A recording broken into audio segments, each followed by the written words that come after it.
At your command, the ancient device became your instrument, spinning to life with deafening resonance and gathering up the swirling essence like thread on a great spindle. There, in the pale pulsing glow of the machine that set you on this path long ago, you summoned all your strength, focusing on your objective and blocking out all else.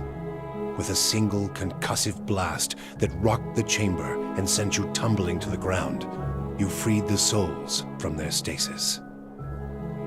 Exhausted, your consciousness slipping away, your last sight was of the machine, dark and dormant. Then your eyes closed, and sleep welcomed you at long last. After coming to and searching for some time, you discovered the route Theos used to enter Sun and Shadow, and embarked on a long and arduous ascent back to the surface. You emerged in Ter Evron after days of tunneling through the rubble Theos had left behind, and when you stepped into the daylight, you were faced with a different Dyrwood than the one you had left. At your direction, the souls diverted by Theos were guided back to the vessels originally meant for them. For the first time, parents of hollow-born children woke to the cries of their infants and looked into their eyes to see them staring back. People fell to their knees where they stood, thanking Helia or Mogren, or even Aethys for their forgiveness of whatever guilt they felt they bore. But for all the relief that had come to some parents, others only found new grief. For many thousands of Hollowborn had died during Widewind's legacy, many by their parents' own hands. For those children, there would be no homecoming. Yet the last Hollow birth was in the past now, and those parents willing to risk trying for a new child were frequently rewarded, often with twins. Many felt they saw Helia's hand in it, and the year would be remembered as the year of Helia's splendor. The loss of the souls you had promised to Entropy would be no setback to Remergant, nor to Andra, for the Beast of Winter trudges ever forward, and the will of the Lady of Lament is as unstoppable as the tide. In Dyrwood, the weather quickly chilled. Unseasonable frosts destroyed the year's harvests before giving way to the coldest winter in memory. Many who survived the famine would soon freeze to death in their own homes. The oceans proved no safer. A barrage of squalls pounded the harbors along the Dyrwooden coast for months, sending many ships to be forever lost in the depths of Andra's domain, either mourned or forgotten, both to the lady's liking. It is said that Galawain is the enforcer of the guards, and is known to hunt down those who wrong them. To wrong Galawain, then, is truly to wake the beast, and the Father of Monsters took great umbrage at your broken promise to him.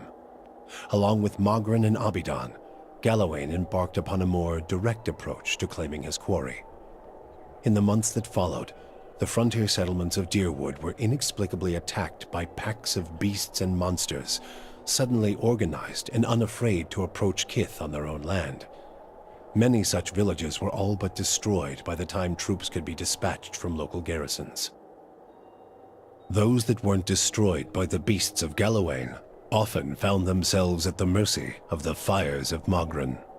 A dry spell throughout Dyrwood led to a rash of forest fires on a scale not seen since the War of Black Trees, and many settlements paid the price for their proximity to the wilderness.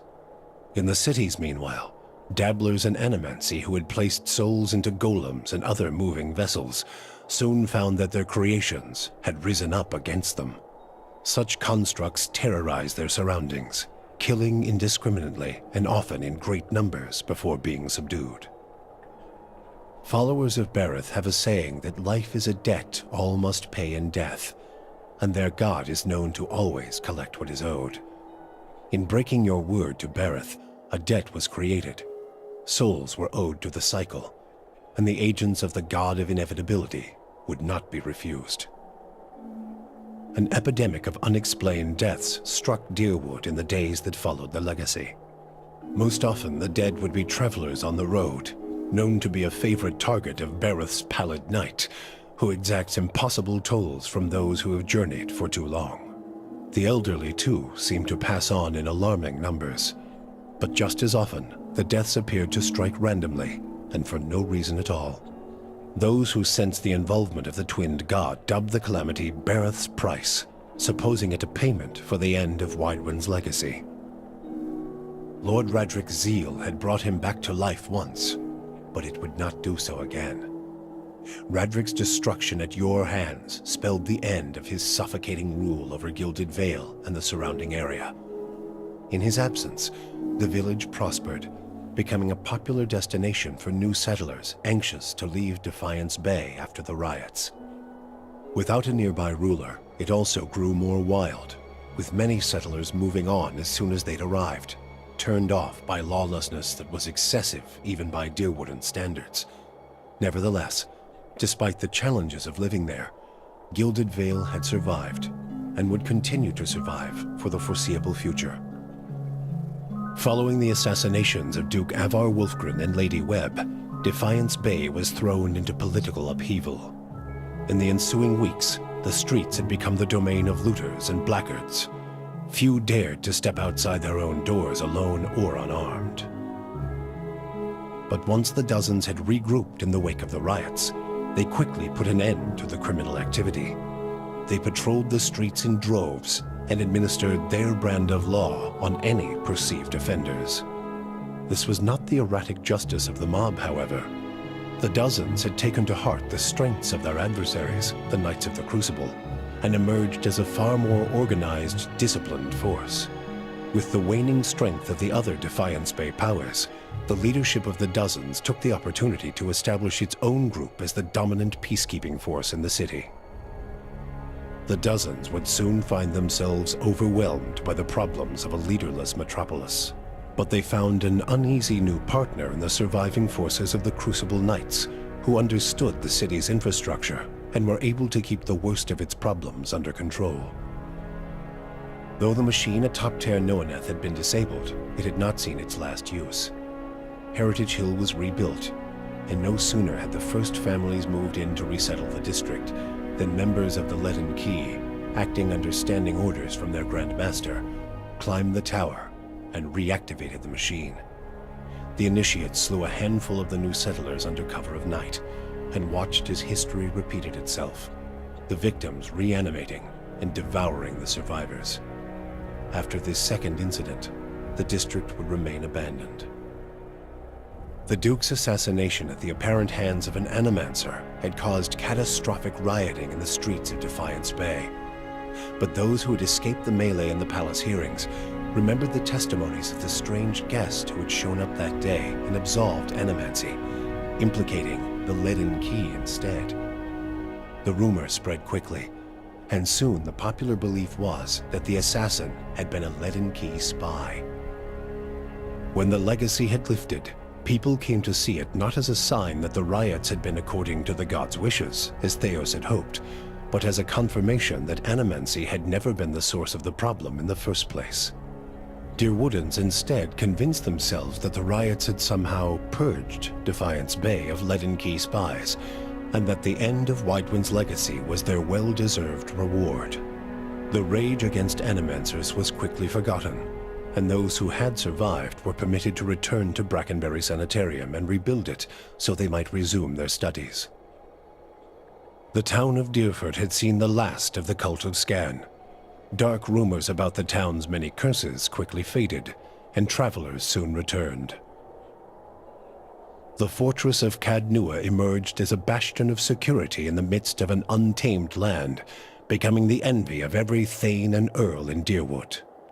Legend grew over time of its impregnability, and stories of formidable invaders easily scattered by the keep's defenses became popular around the hearths of Deerwoodinians. Likewise, it also became a beacon to travelers, merchants, and visiting dignitaries alike. Reputed as the finest fortress in all Deerwood, people would journey from near and distant lands alike to experience its fabled hospitality and grandeur. Palagina had gone against the Duke's Bell's orders by inventing a new trade arrangement with the Anamenfath to accommodate the recovering Deerwooden market. With the Deerwood's people still weakened by Wydwyn's legacy, the Valian republics easily pushed their would-be competitors out of the market. For her outrageous insubordination and audacity, Pallegina was banished from the republics. She traveled north in the Eastern Reach, avoiding Valian ports and entering the ranks of the kind wayfarers. Despite her bravery and dedication to those in her care, her strange appearance made her feel like an outsider wherever she went. With your business concluded, Haravius quietly took his leave and headed home to Thane Bog. The elders of the Fisher Crane had not warmed to Haravius in his absence, and when he arrived, he was denounced and scorned. Haravius spoke of his deeds and of his communion with Galawain, yet none would support his petition to return to the tribe. One by one, starting with the oldest, Haravius challenged each member of the council to single combat, humiliating the Riau in a series of savage duels. With half the council bloodied and shamed, the elders at last acknowledged Haravius' strength, announcing him a hunter of the Fisher Crane tribe. Upon being granted this title, Haravius calmly left the village and embarked again on his life of wandering. Adair chose not to return home to Gilded Vale. Still most comfortable far from cities, he settled in Deerford, which, like many towns in the Deerwood, was beginning the slow process of rebuilding. Believing now that it was the obligation of Kith to be the leaders their gods had not, Adair was soon named mayor of the town, and under his guidance, Deerford soon began to prosper. He expelled the last of the Scanites from the area and drew new settlers with the offer of land, a trick he had learned from someone he otherwise preferred to forget. With each passing day, Deerford would come to more closely resemble the Gilded Vale of Adair's childhood, the one worthy of its name. When the dust settled in sun and shadow, Aloth looked upon the remains of Theos Ixarchanon, his former master. He saw where the Grand Master had gone wrong and what would be required to undo the harm Theos had wrought. With a flick of his wrist, he burned Theos's robe, headdress, and every other symbol of the man's power. Never again, he vowed, should Kith live in fear and blind obedience to an authority they did not understand. Armed with the knowledge and courage he had gained on his journeys with the Watcher, he set out on the long and lonely task of dismantling the Leaden Key. With both their aims fulfilled, Kana Rua bid the Watcher farewell and sailed back to his beloved Rawatai. There, he reported on his findings to the Lore College. Kana spoke of the Engwithan people, describing both their vile experiments and their inspiring accomplishments. He spoke too of the destruction of the tablet by the Leaden Key, and the group's efforts to erase the Engwithan legacy from the world. Both inspiration and cautionary tales, he said, could be found in the world beyond Rawatai's borders. Kana urged his people to continue to pursue knowledge abroad so that the lessons found there might benefit Tekoa. Kana's inability to prove his theory of Engwithan influence diminished his academic standing, but his passion drew much interest from those less concerned with degrees. Kana swiftly became an influential figure in the move toward a more collaborative approach to expansion on the northern continent. In his personal life, he came to enjoy the reputation of an affable eccentric, willing to share grand and impossible secrets, along with a drink and a song. With Theos defeated and the souls released from sun and shadow, healthy children were born once again in the Deerwood. The grieving mother sought a place where she might do penance for the birthing bell. She returned to Deerford, where, to the astonishment of the villagers, she delivered the first healthy child in over a decade. She remained there, and with each new birth, she saw a measure of hope restored to the Deerwood and a measure of grace for her own troubled past. Durrance continued to blame Woodica for the atrocities of the Saints' War. Believing Magran to have been a pawn in the machinations of the Queen that was, and feeling that Theos's expulsion had been a step towards reconciliation with his goddess, Durrance tried for a time to reopen communication with her. When only silence came, he took it as a condemnation of his continued existence. Ultimately, he built a pyre and threw himself upon it, using his own shattered staff as kindling. Sagani experienced the 4 months of her journey back to Masuk in vivid colors. She strove to memorize every moment of her final trip through the Dyrwood, Erglonfoth, the Valian Republics, and beyond, preparing to tell her village of what she had seen on her long journey. All of Masuk shared in her triumph, and she felt her pride and elation magnified by the joy of her village. Never again did she doubt the value of her sacrifices. After decades as a long hunter, Sagani finally became one of Masuk's most respected elders. She guided her community with wise counsel, and a generation after she finally passed, another huntress journeyed into the world to find her soul. For you, the death of Theos brought an end to your waking visions and a silence to the whispers of the past. In their absence, you were able to sleep. The questions of a distant lifetime ceased to trouble your soul. All that remained was what to make of the answer. But at the moment, there was little to be done, and the matter would have to wait.